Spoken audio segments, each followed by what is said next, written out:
माननीय speaker madam, thank you. Speaker महोदय, आज मैं इस सदन में नहीं कैमरा येऊ देना मैडम, कैमरा। मैडम स्पीकर, मैं आज इस सदन में क्रोध, वेदना और अपमान की भावना लेकर खड़ी हूँ।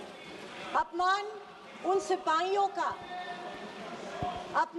सिपाहियों का जिनको सीज फायर की ऑर्डर अपने देश के प्रधानमंत्री से नहीं बल्कि एक विदेशी से मिली। वेदना उन परिवारों की जिन्होंने पहलगाम के आतंकी हमले में अपने परिजनों को खो दिया।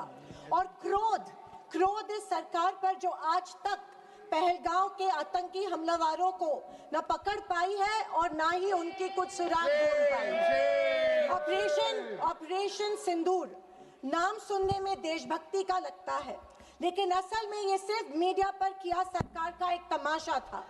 कोई नहीं बता रहा है कि इस ऑपरेशन में हासिल क्या हुआ, कितने आतंकी पकड़े गए, हमारे कितने फाइटर जेट्स गिराए गए, कौन जिम्मेदार है, कौन किसकी गलती है। इसका हिसाब देने का दायित्व इस सरकार का है, मगर देश में सवाल पूछने पर ही पाबंदी है, क्योंकि ये सरकार सवाल सुनना ही नहीं चाहती है, बल्कि ये सरकार जवाबदेही से ही भागती है।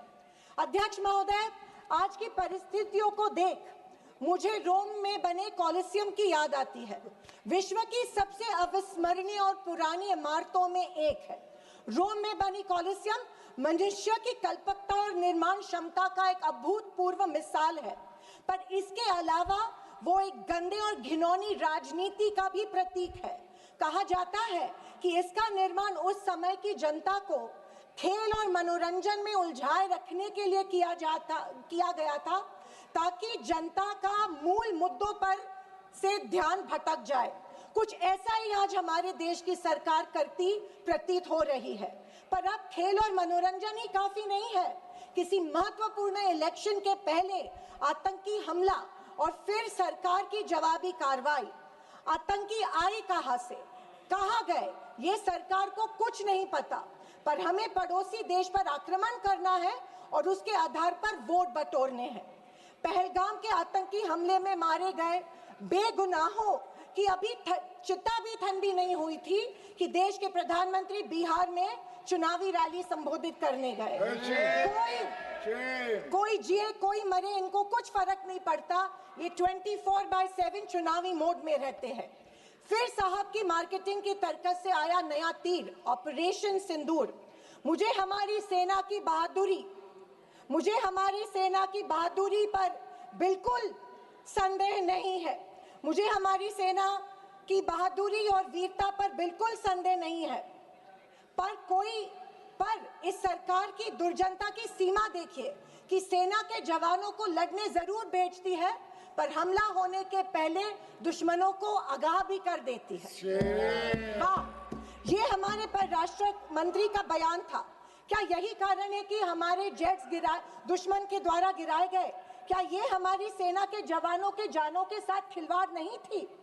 खैर, जो इंसान मानता हो कि इस सेना के जवान की तुलना में एक व्यापारी ज्यादा खतरा मोल लेता है, उससे हम अपेक्षा ही और क्या करें। ये मूर्खता है या फिर देशवासियों को मूर्ख बनाया जा रहा है? ऑपरेशन सिंदूर से देश को क्या हासिल हुआ? अमेरिका के दबाव में किया गया एक शर्मनाक सीज फायर। फॉरेन पॉलिसी ऐसी कि मित्र देशों ने आतंकवाद की निंदा तो की, पर पाकिस्तान की नहीं। स्पीकर मैडम, प्रधानमंत्री कहते हैं कि ऑपरेशन सिंदूर का जश्न मनाने का पर्व है। किस बात का जश्न मनाए प्रधानमंत्री जी? हमले के पहले आपके विदेश मंत्री दुश्मन को हमले की पूर्व सूचना देते, उसका जश्न मनाए? इसी का असर ये था कि हमारे जेट्स गिराए गए, क्या इसका जश्न मनाए? या फाइटर जेट जो क्षतिग्रस्त हुए हैं उनके पायलट्स का क्या हुआ, इस देश को अभी तक उसकी जानकारी नहीं है, क्या उसका जश्न मनाए?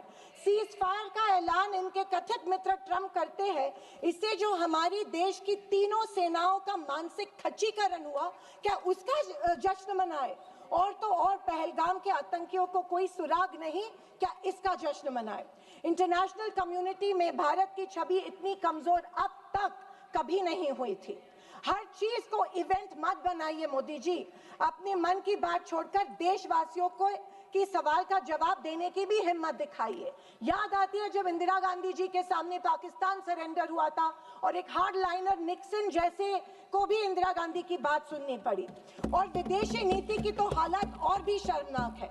हमारे पड़ोसी नेपाल, बांग्लादेश और श्रीलंका जो कभी भारत के सबसे करीब थे, आज हमारी पीठ पीछे चीन से हाथ मिला रहे हैं। एक समय था जब भारत के पास नेबरहुड फर्स्ट की नीति थी और आज हमारे पड़ोसी हमें लास्ट प्रायोरिटी मानते हैं। स्पीकर मैडम, विदेश जाकर इंडियन डायस्पोरा के साथ तस्वीर खिंचवाना ही विदेश नीति बन गई है। अब ये सरकार प्रश्न पत्र भी खुद बनाती है और उत्तर भी खुद तय करती है। जनता से कोई संवाद नहीं, पार्लियामेंट में कोई ट्रांसपेरेंसी नहीं। ये सरकार केवल प्रचार की मशीन बनकर काम कर रही है। पहलगांव के शहीदों के परिवारों को जवाब कौन देगा? सरकार की कूटनीति की असफलताओं को जवाब कौन देगा? चीन की बढ़ती घुसपैठ और पड़ोसी देशों की बेरुखी का जवाब कौन देगा? अगर सरकार जवाब नहीं देती है तो सरकार को सत्ता में बने रखने का कोई अधिकार नहीं है। विपक्ष का हर सांसद लोगों के सवालों को उठाता रहेगा और अगर सवालों से डरती है तो कुर्सी छोड़ो। ये कुर्सी, ये पद जवाबदेही का है, सिर्फ इवेंट सेलिब्रेशन का नहीं है। और अंत में मैं इतना ही कहना चाहती हूँ कि आवाज न सुनी हमारी, कुछ गम नहीं। आवाज न सुनी हमारी, कुछ गम नहीं। मजलूमों की चीखें तो सुन लीजिए। मन की बातें बहुत कर ली साहब, वक्त मिले तो देशवासियों की गुहार भी सुन लीजिए। थैंक यू महोदय। जय हिंद। श्री सुनील तटकरे जी।